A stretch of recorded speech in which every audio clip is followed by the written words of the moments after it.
Olá, pessoal, tudo certo? Vamos lá para mais uma aulinha, então. Hoje a gente vai falar um pouquinho sobre o mundo bipolar, tá? Aulinha para oitavo ano, certo? Então vamos entender um pouquinho o que é essa história aí de mundo bipolar, tá?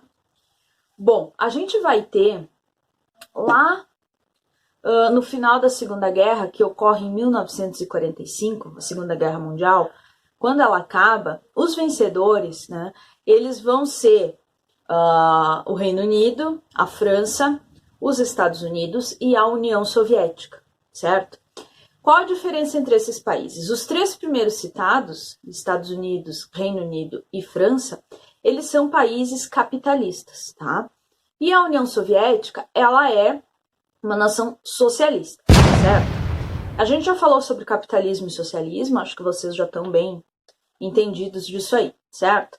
Bom, mas o que vai acontecer? Quando acaba a Segunda Guerra Mundial, esses países aí, os vencedores, eles vão dividir, é uma coisa meio que simbólica, né? Eles vão dividir a Alemanha em quatro partes, que a Alemanha foi a grande perdedora da guerra, né? A Alemanha nazista.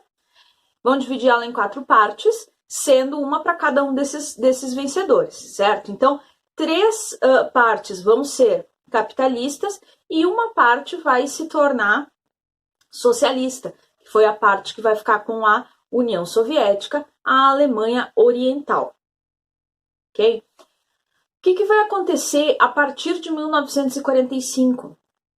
Depois de se unirem para derrotar o nazismo, essas potências elas vão começar uma disputa no campo econômico, no campo ideológico, inclusive no campo militar, tá? Tentando dominar, trazer para si mais países, né? Cada potência dessas tentando ser mais e mais e mais poderosa, tá?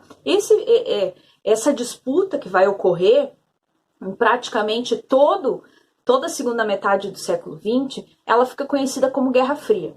Por que Guerra Fria?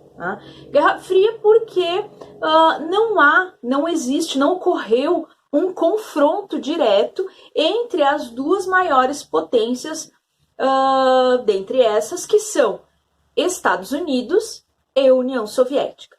A Guerra Fria ela vai se caracterizar, se efetivar por dois grandes atores, Estados Unidos e União Soviética. Tá? Estados Unidos representando o mundo capitalista e a União Soviética liderando o mundo socialista. O que vai acontecer nesse período? Então, uma série de disputas vão ocorrer para que cada país tente ganhar mais poder, mais área de influência, né? Converter mais países para sua ideologia político-capitalista, político-econômica, desculpa, certo? Bom, o que é a União Soviética, né? Que tanto se fala e a União Soviética não existe mais. O que era isso? A União das Repúblicas Socialistas Soviéticas era a junção de 15 países, de 15 territórios socialistas que estão localizados no leste europeu. Esses países eles tinham uma liderança, digamos assim, um norte que era a Rússia. A Rússia exercia influência sobre esses outros territórios. Então, a União Soviética, né, popularmente conhecida como União Soviética, ela vai tentar fazer com que cada vez mais países no mundo inteiro se tornem socialistas. E os Estados Unidos vão ficar puxando para o outro lado. Tá? O que vai acontecer? Os Estados Unidos vão ficar muito assustados com o crescimento e com o aumento do poder tão grande que tá tendo no bloco socialista, certo? O que vai acontecer aí nesse período? Né? O planeta está dividido em dois blocos, dois polos de poder, que são o polo capitalista e o polo socialista. Por isso que se nomeia esse período todo da Guerra Fria como o período bipolar ou da ordem mundial bipolar, tá? Por estar dividido entre esses dois grandes blocos de poder. A União Soviética, ela chegou num auge de poder em meados dos anos 60, em que eles, no mundo, havia uma média de 25, 27 países socialistas, tá? 1/6 do território mundial era socialista, tá? Então, os Estados Unidos estavam bem assustados com esse crescimento de nações socialistas que vinham se convertendo a essa economia, a essa ideologia capitalista, tá? E precisavam fazer alguma coisa. O que vai acontecer durante todo esse período? Que disputas são essas que vão rolar nesse período que vai de 1945 até o fim da União Soviética em 1991, tá? Vai acontecer uma série de disputas, nenhuma delas vai ser de confronto direto entre os dois, como eu já falei, tá? Mas assim, o que vai acontecer aí? Primeiro, essa disputa econômica entre esses dois blocos, né? Capitalismo versus socialismo. Como o ser humano é complicadinho, né? A gente percebe dentro do bloco socialista uma rigidez muito maior na população, né? Para que as pessoas se mantenham dentro do regime socialista, porque a tendência que se percebeu ao longo desses anos é de que as populações desses locais, em boa parcela dessas populações, não queriam ser socialistas, mas eram praticamente que obrigadas por esses governos aí, tá? Bom, a gente vai ter uma disputa ideológica muito grande, né? O lucro versus o social. Então, no socialismo, como vocês já sabem, né, as questões sociais elas são predominantes, elas estão acima das outras, e já no capitalismo, tudo em nome do lucro, tudo em nome do dinheiro. Então, essa disputa no campo ideológico ela vai ser muito grande, tá? E no que vai se refletir isso? Isso vai se refletir nos meios de comunicação.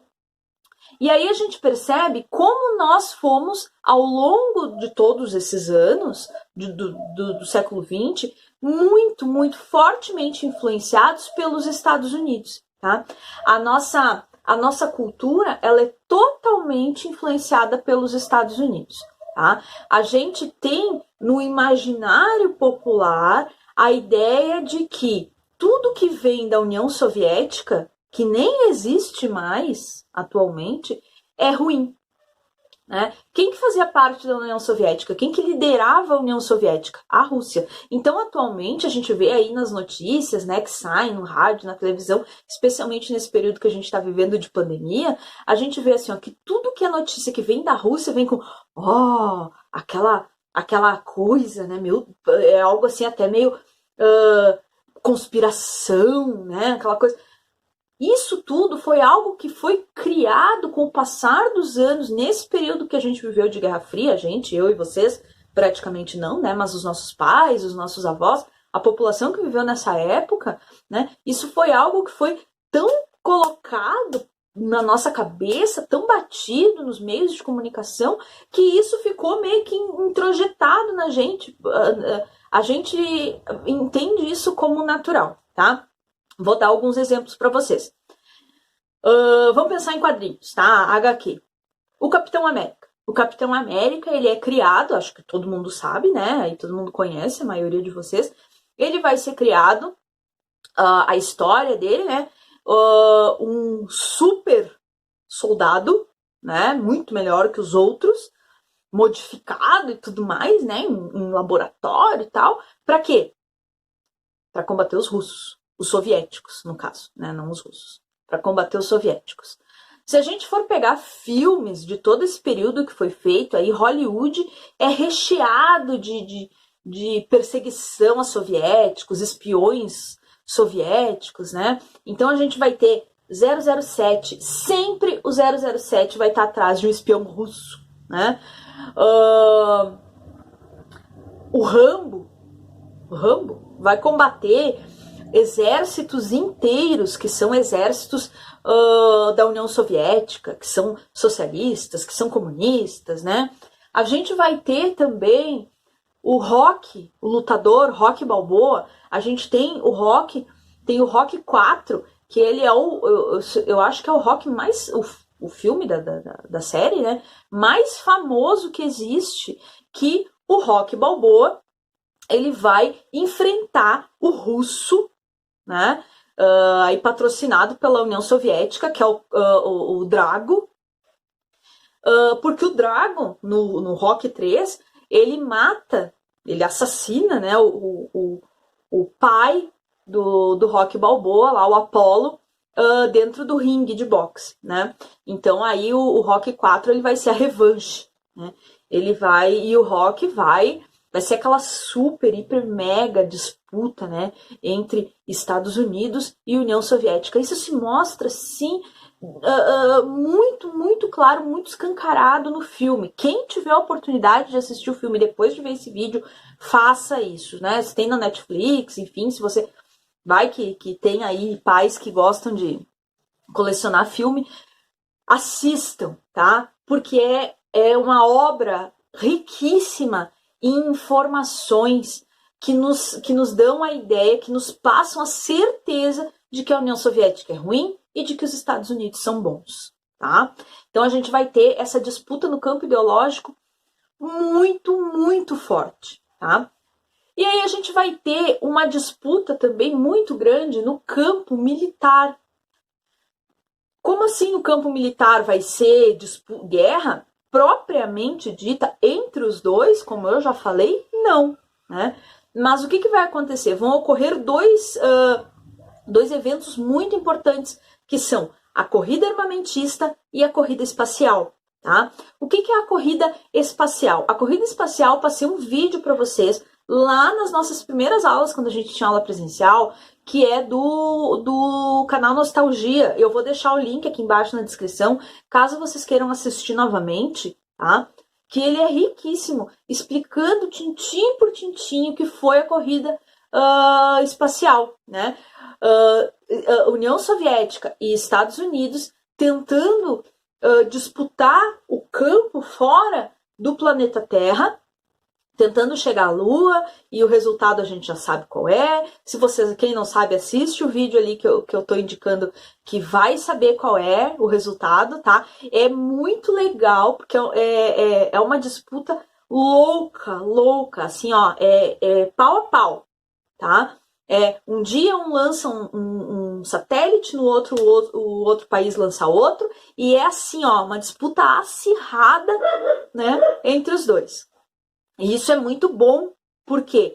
Porque a maior parte da tecnologia que a gente tem hoje, internet, telecomunicações, tudo isso veio desse período, de todos esses estudos que foram feitos nesse período. Independente de estarem se matando, isso hoje nos é muito, muito bom, certo? E a gente vai ter, o segundo evento que eu falei aí, a corrida armamentista, tá? Então, assim, uma disputa muito grande entre as duas potências na questão da produção de armas e armamento nuclear. Então, o mundo vivia sob o medo de que um desses países fosse apertar um botão e o mundo fosse explodir, né? O planeta fosse pelos ares. Então, existia essa ideia e esse medo muito grande de que se houvesse um confronto entre essas duas potências, o mundo ia explodir, tá? Por quê? Porque já se tinha uma noção de como é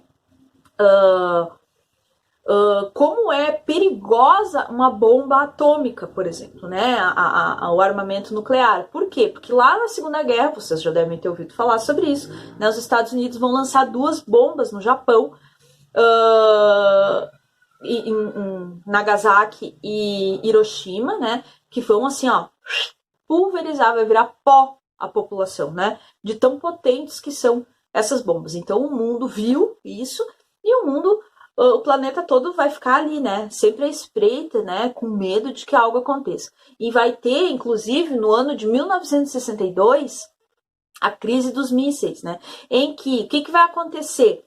a União Soviética vai montar uma base nuclear em Cuba, na ilha de Cuba, no oceano, e Cuba fica assim, ó, a um passinho dos Estados Unidos, né? Então eles estavam lá com uma base nuclear para testes e tal, e os Estados Unidos piram o cabeção, né? Tipo, meu Deus, eles vão lançar bombas aqui, eles estão aqui do lado, eles vão nos bombardear e nós vamos morrer, né? E aí são dias assim que o mundo fica sob pavor, né? De que realmente uma guerra inicia ali, mas não iniciou, tá? E aí o que vai acontecer? Esses países, essas potências não vão se confrontar, mas vão ficar lá, né, incentivando outros países a promover guerras locais. Os dois maiores exemplos disso são a Guerra das Coreias, Coreia do Norte, socialista contra a Coreia do Sul, capitalista, a Guerra do Vietnã, Vietnã do Norte, socialista, e Vietnã do Sul capitalista. Então a gente vai ter aí guerras sangrentas. A Guerra do Vietnã foi uma guerra assim muito cruel, tá? O que acontece? O norte socialista vai ser ali, ó, vai receber armamento, vai receber munição, vai receber treinamento da União Soviética. O sul capitalista vai receber a mesma coisa dos Estados Unidos. Então eles não estão se confrontando, mas eles estão ali, né? Fazendo com que países entrem em confronto, façam guerras, tudo isso em nome de uma disputa para trazer cada vez mais aliados para o seu lado, certo? Essa disputa ela vai até quando? Ela vai começar a perder força na década de 80, por conta de diversos fatores, mas o principal deles aí é que a União Soviética ela vai entrar numa crise econômica e vai ter um evento que vai fazer muita diferença na vida da União Soviética, que é o desastre nuclear da usina de Chernobyl. Tem também outro vídeo do Castanhari, tô fazendo propaganda do Castanhari aí, né? Tem outro vídeo dele que é sensacional, que também explica esmiuçado de forma brilhante como foi esse desastre aí na usina de Chernobyl, tá? Inclusive ele foi para lá e tal, e mostra, é muito legal, vou deixar aqui na descrição. Também assistam, gente, é muito bom, tá? Então assim, ó, o desastre na usina nuclear, que era o lugar que tomava grande parte das economias da União Soviética, vai ter esse acidente, vai ter que ser fechada, vai ter que ser interditada. E até hoje ninguém pode ir diretamente lá, porque ainda está contaminado, tá, com radioatividade, e pelos próximos anos e décadas vai continuar assim, tá? Então vai começar uma derrocada, uma queda na economia, eles vão começar a entrar em crise a partir dos anos 80, e vai perdendo credibilidade. Os países que já queriam se libertar do domínio da Rússia ali dentro da União Soviética começam a dar um jeitinho de se escapar. E na década de 90 a gente vai ter então o fim da União Soviética, tá? 1991, no finalzinho de 91, é quando a União Soviética assina o fim dessa união, tá? Cada país por si aí, certo? Então, aí o início da década de 90 é quando acaba esse período que a gente conhece como ordem mundial bipolar, tá? Próximo vídeo eu explico como é que se reorganiza o planeta Terra e as ordens mundiais a partir do fim da União Soviética, para a gente poder entender aí como é que a coisa se desenrola, certo? Por hoje é isso, espero que vocês gostem. Qualquer coisa, qualquer dúvida, me chame, me perguntem. E é isso, tá? Beijinho, tchau, tchau!